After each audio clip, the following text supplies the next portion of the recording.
This program is rated PG. It contains themes and scenes which may not be suitable for very young audiences. Parental guidance is advised.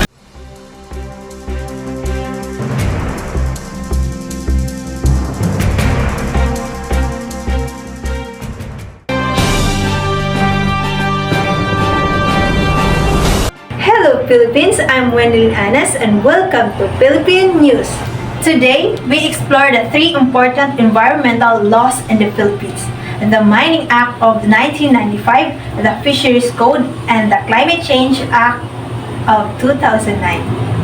Over to you, Ms. Fundar, reporting live from Agusan del Sur School of Art and Trades, where our student seminar is underway. Over to you, Ms. Fundar. Thank you, Ms. Anas. We're here at Agusan del Sur School of Arts and Trades, where students have gathered for a seminar focused on environmental protection through national law. Hosted as part of school's monthly Green Advocacy program, this event highlights how laws can help protect our environment and guide responsible citizens.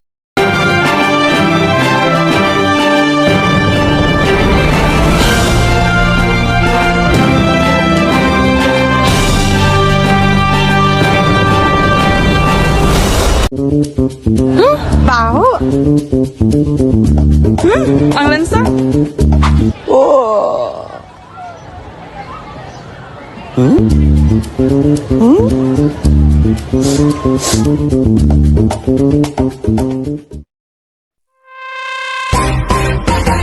Abas Tawas, ang 2-in-1 Dio ng bayan, bilang kilikili pang paarin. No preservative, hypoallergenic, and antibacterial, tag 25 pesos lang. Bili na!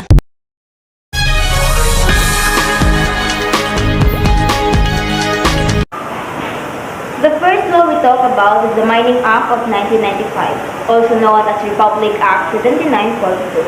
This law controls how mining is done in the Philippines. It makes sure mining is safe for the people and the environment. In a place called Diwalwal in Davao region, many small miners dig for gold, but most of them do without permit, safety tools, or care for nature. This causes big problems like landslides, dirty rivers, and health risks. The law says mining companies must not pollute, must protect nature, and must clean up after mining. But in Diwalwal, mercury is still used, rivers are polluted, and forests are destroyed. Protect indigenous people before mining happens. Companies must ask permission from communities. But in Diwalwal, this doesn't always happen. Currently warming all mining operations. The government is trying to fix things by stopping illegal mining and moving people to safer, cleaner areas, but it takes time and it's not easy. The Mining Act of 1995 is important. It can help protect people, nature, and even miners. But we must follow the laws and take care of our environment.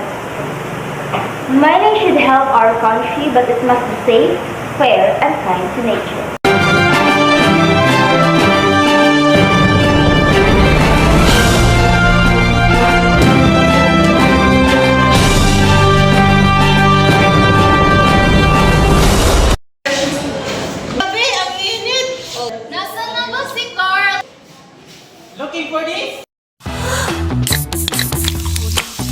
Timpladong orange, sobrang lamig! Royal True Orange, ang ultimate refreshing na inumin! Royal, cool sa init, para ilabas ang kulit. Kapag nakita ka, ako'y nahihiya. Tangang Twin Pack! Sana ay Twin Pack ng Kojisan. Available na sa sari-sari stores nationwide.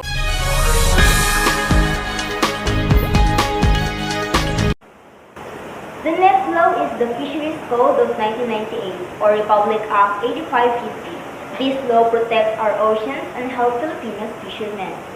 Millions of Filipinos depend on fishing for their food and income, but overfishing and illegal methods like dynamite and cyanide fishing have damaged the ocean and killed marine life.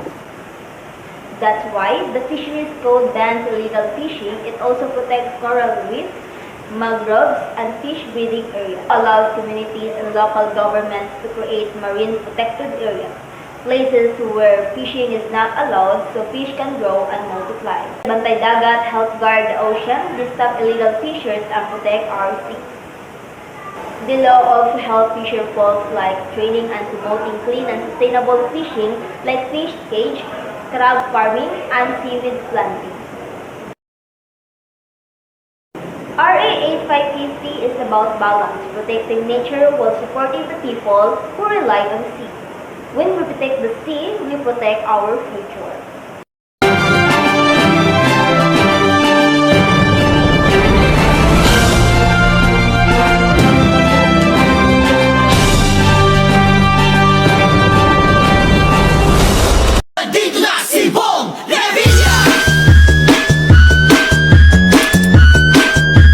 Bong Revilla po, number 16 sa balota.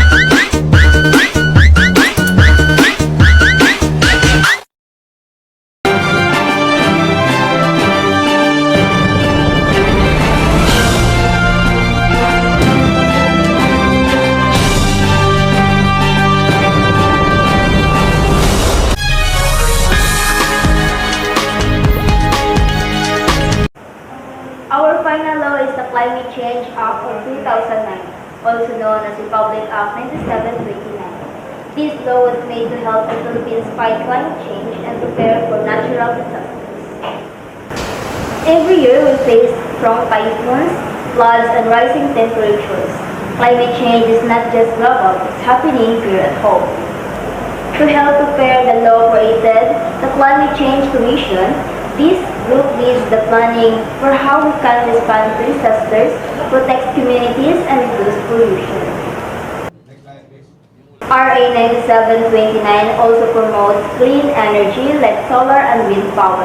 Instead of coal or diesel, it encourages sustainable lifestyles like using bikes, planting trees, and reducing waste. The law also reminds us that even small actions like saving electricity, planting trees, or cleaning our surroundings can make a difference in the way.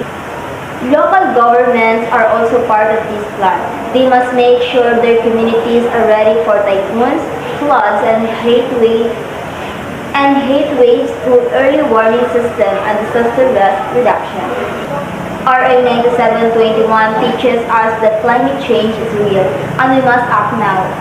The more we protect nature, the more we protect ourselves. Climate Change Act is our guide to a safer, greener, and smarter future. Today's event empowered young minds to take action and stay informed. These laws are not just policies, they are guides to protect what we love. From Agusan del Sur School of Arts and Trades, I'm Ashley Fundar. Back to you in the studio. Thank you, Ms. Fundar. And then, when knowledge meets action, real change begins. Let's be champions for the earth, not just today, but every day. I am Wendy Lin, and this is Philippine News.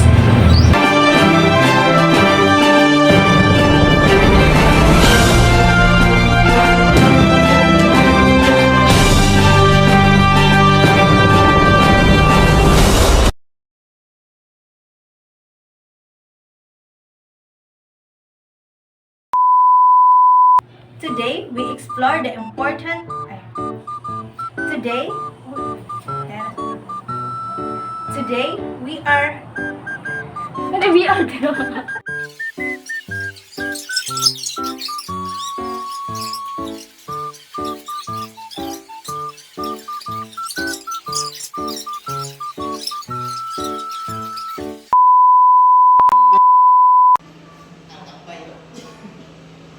Tara din ka sa ilang kuan. Go. Dahil puso ko'y nasanay na palaging ikaw ang nais makita.